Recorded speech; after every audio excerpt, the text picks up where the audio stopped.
Welcome back to the channel, everyone. Today we get to do another comparison between the iPhone 8 Plus and the iPhone XR, and I've done several comparisons between these phones. I've done them when they first came out. Actually, when the iPhone XR first came out, I went ahead and bought the iPhone 8 Plus, compared both of them, and a lot of you guys loved that one. I did a camera comparison between them too, and you guys loved that one. And then I eventually went ahead and compared them on iOS 13 and saw that they both were pretty comparable in terms of performance. They both were pretty close. But today we get to do another comparison between them and see how they hold up in 2020. Now there's a couple different caveats to the system. So first of all, they're both being sold in the Apple stores right now, brand new. The iPhone 8 Plus I think is selling for $549 and the iPhone XR is selling for $599. So about a $50 difference between them. But it's not that much money if you think about it. And there's definitely some good advantages for both phones, but definitely, that's one way of going about it, going brand new. They're both still available at the Apple stores. You can just go there and pick them up brand new. But you can also go the used route or certified refurbished. And on Amazon right now, the iPhone XR is selling for about $440. The iPhone 8 Plus, though, is selling for about $330. So there's about $100 to $110 difference between them, which might be a lot to you guys. And that's for the base model, storage models for both of them. If you want to pick them up for those prices, I'll link them down in the description below if you don't want to watch this video. You guys can get from there and help support the channel at the same time. But looking on the front of both phones, the iPhone XR has a 6.1-inch liquid retina IPS panel. That resolution is a 28 by 1792,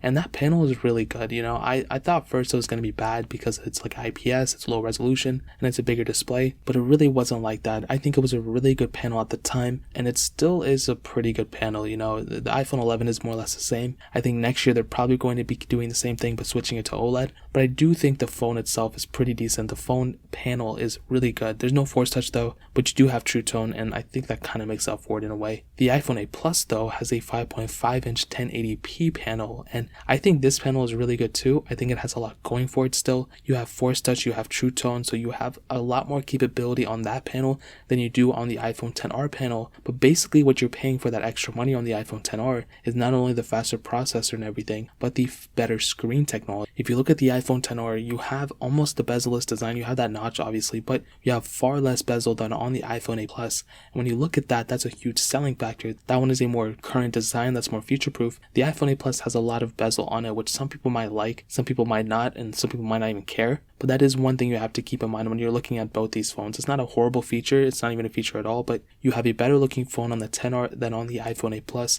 But you do have Force Touch, and you also have that fingerprint sensor on the front, which I do like. So that is one really weird conflicting thing right there. On the bottom you have lightning ports, which is cool, no headphone jacks or anything. On the back though, you have glass backs on both, but you have a single camera setup on the iPhone XR, but a dual camera setup on the iPhone 8 Plus. And if you've seen my other videos, you probably already know my opinion on this, but once we get to the camera portion of this video, I'll go ahead and explain my feelings again. There is IP certification on both phones, IP67 dust and water resistance on both phones, so you can go up to 1 meter of water for 30 minutes, and that's cool. I like that a lot, but still, if you drop the phone within 2 seconds, it's probably going to break on both of them, so that really pretty much covers it up in terms of the outside. Nothing too insane, but they both have the same capability at the end of the day for sure. That pretty much covers it up there. Now, hitting on the software aspect of both phones, the iPhone XR was released with iOS 12. We can get iOS 13 on it. The iPhone 8 Plus was released with iOS 11, and it's going to get iOS 13 on it for sure, obviously, as you guys know. So between both phones, they're still going to last for a pretty long time. Software is still there, which is a really cool thing, but probably most likely the iPhone XR will it might last longer than the iPhone 8 Plus, but I do have a little bit of a pin I want to put in this, and the reason I say that is because if you look at the iPhone X, which has the same chipset as the iPhone 8 Plus, that phone wasn't released with iOS 11 exactly. It was released with like iOS 11.1.1, and I feel like Apple is going to purposely extend that phone to last as long as the iPhone XS because of that, first of all, that one iOS 11 thing, but also there's really not that many differences between iPhone X and iPhone XS, so that makes me think that Apple's going to push that update for that phone specifically. But if they do it for that phone, that makes me think they might do it for the iPhone 8 and 8 Plus as well, because those have the same exact chipsets in them, and it's not unheard of. They've done this before, and I'm pretty sure they're going to do it again. So there's really no way to verify this, but if I had to say it, I believe the iPhone XR will last just as long as the iPhone 8 Plus and vice versa. But if that's not the case, the iPhone XR will definitely last longer than the iPhone 8 Plus. I will also add that one of the biggest advantages for the iPhone 8 Plus right now is that check rain jailbreak. You have that capability on that phone. We don't have it on the the iPhone XR. You have jailbreaks on the XR, but it's not like the iPhone 8 Plus's jailbreak, where it's totally unpatchable. You can be on any version of iOS and it'll still work, which is really cool. On the iPhone XR, it's only a jailbreak for certain amounts of iOS versions, and I don't even think iOS 13 has been jailbroken yet, but I could be, and I might have done a video on it, I don't even remember. But the iPhone 8 Plus does have that advantage with that checkering jailbreak, which is a humongous asset for that phone. So that really pretty much covers it up into the software standpoint. Now, hitting on the performance side of things, the iPhone 8 Plus was released with the Apple A11 Bionic chip, a hexa-core CPU, and there were two different models of the iPhone 8 Plus,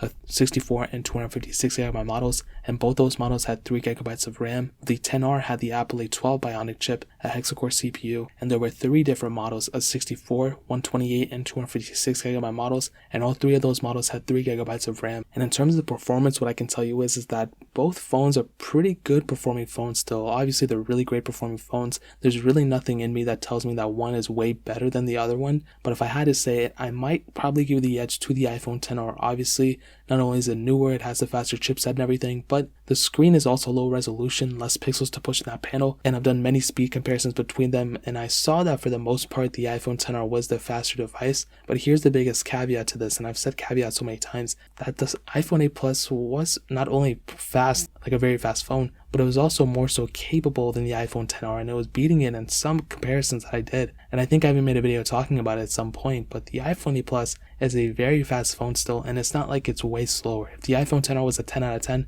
the iPhone 8 Plus literally is like a 9 out of 10. They're very, very close in terms of the performance. One doesn't necessarily outweigh the other one for sure, but maybe the iPhone XR is the more consistent winner, maybe out of all the times. But like I said, it's very, very close between them. One isn't way faster than the other one. I like how the iPhone 8 Plus still has a little bit of bezel on it. That way you can hold it when you're playing games. Sometimes when I'm playing games in the 11 Pro or even the XR, my hands kind of slides down and kind of touches things randomly, but that's more of like a hardware thing. It's not even performance. But I think in terms of the performance, that pretty much covers it. There's really not too much to hit on. I mean, they're both almost the exact same performing phone, even though they're one generation behind. If the iPhone XR had one extra gigabyte of RAM, that might sway me more into that way, but right now they're both almost the same performing phone, if I'm being honest. So that pretty much covers it up in terms of the performance standpoint. Now, hitting on the cameras, both phones have very good cameras. Let me get that out of the way. Both phones are very good. They do everything they need to do. Now, with the iPhone XR, we have a single 12 megapixel camera and a 7 megapixel front facing camera. With that front camera though, you can do 1080p at 60 frames, which is cool. On the iPhone 8 Plus though, we have a dual camera setup, a 12 megapixel wide angle lens and a 12 megapixel telephoto lens.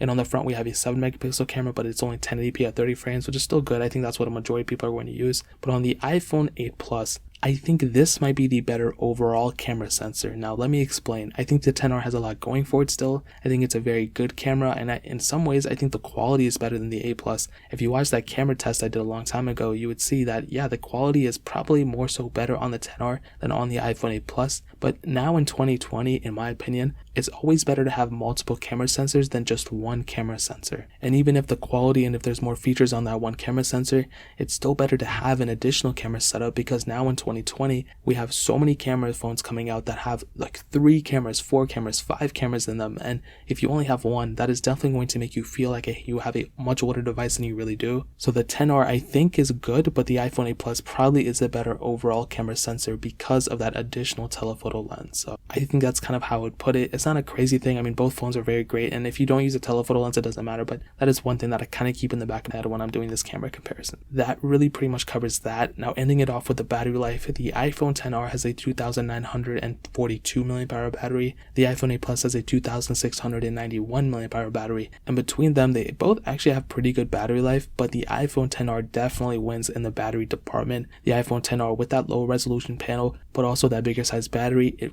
really does actually make a huge difference. With the iPhone 8 Plus, it's not bad, and I've always liked the battery life for sure, but the iPhone 8 Plus is good, and I don't want to say it's bad at all, but the iPhone XR definitely wins without a doubt in the battery department. Now, to end the video and to answer the question, should you pick up an iPhone 8 Plus or an iPhone XR in 2020? I will tell you, if you have the money, I would definitely go for an iPhone XR. It's a much more capable phone. Whether you want to buy brand new or used, I think you're better off picking up an iPhone XR. You're kind of future-proofing yourself. You have that newer design, great battery life, great screen for the most part. that notch with Face ID, which is cool. The build quality is really good as well. But if you want to save some money, the iPhone 8 Plus is a tremendous way to go. I think you're getting a better screen, kind of. I mean, I know I said better screen on the 10R, but the screen is probably better on the 8 Plus, to be honest. The Touch ID, dual camera setup, great build quality, and a cheaper price. I mean, you can't really go wrong with those things. So if I had to say it, I think the 8 Plus might have the bigger advantage. But the 10R is still pretty decent in my opinion. It's still a very great phone, and it's better than the 8 Plus,